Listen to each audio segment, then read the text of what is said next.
This is my roommate journey. When I got to America, I was living with my dad.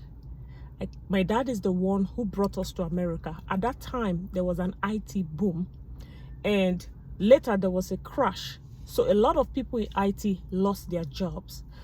My dad is very responsible, made sure he provided, was helping with our school fees, like everything, rent, everything. At that time, I did not even have my documents. Guess what? When he now lost a job, the tension in the house was so much, coupled with the fact that my mom was not here in America. My mom used to help us, put the family together. My mom was all the way in Africa. So there was a lot of quarrel.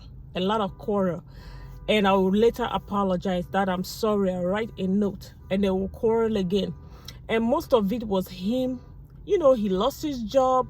All these grown kids coming. We were like a little bit above our teenager age. So it was a challenging time. And then I lived with my dad for a long time. I mean, a long time. And one day he said, you know what? I am moving out, though. I'm buying a house. And he was buying a house which was like maybe 2 hours away, almost 2 hours away from where we lived. And so I had to start looking for a place to stay. That was how I got a roommate. This roommate, I went to move in with a family. I think they had a house. And when I went there, they had all these kids. They'll be running, boom, boom, boom, boom, boom. The bathroom, you see hair on the sink. Children were sharing the bathroom with me, the family. They were having a party. And so we got into a disagreement because I was like, the noise is too much. I like to be private. And the next thing, when I went to work, I heard a call from the sheriff.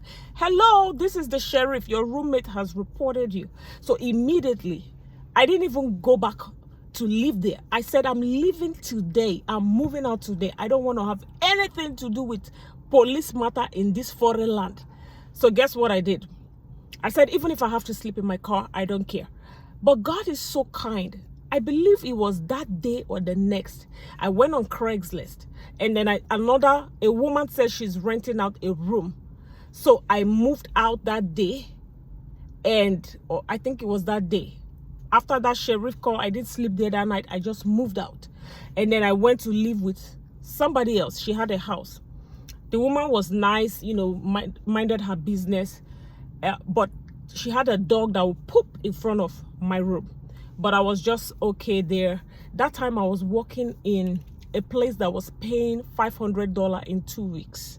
That was the paycheck. I think they were keeping money for summer or something. I don't know. But God did it and provided for me. And before you know it, I was now doing a good job, a better job. And then this guy says to me, you can qualify for a house, Uche. Come and see houses. I went to see the houses and they said, you qualify. Brand new projects.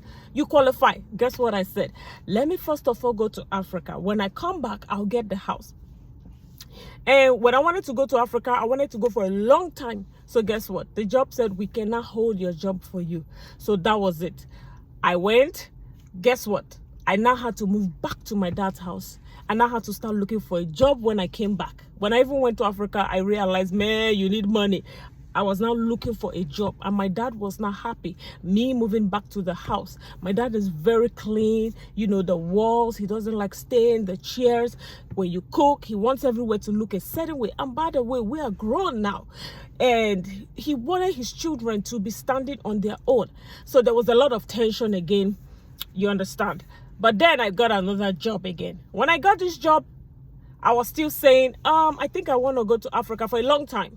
And guess what happened? The job said, we cannot keep your job. And so that was how, it was like a pattern. Finally, I got a job that was closer to where I worked. I got another job somewhere. So I found another roommate to stay. This roommate, it looked like she wanted me to help her with her child, which, I just wanted privacy. I just wanted to have my room. Sometimes I'll come home and it looks like somebody has been in my room. They wanted me to be like family. Hey, eat some food and things like that. But I just wanted like privacy. And at some point, it's like I'm tiptoeing into the house because, you know, I don't want to wake people up. It's just something.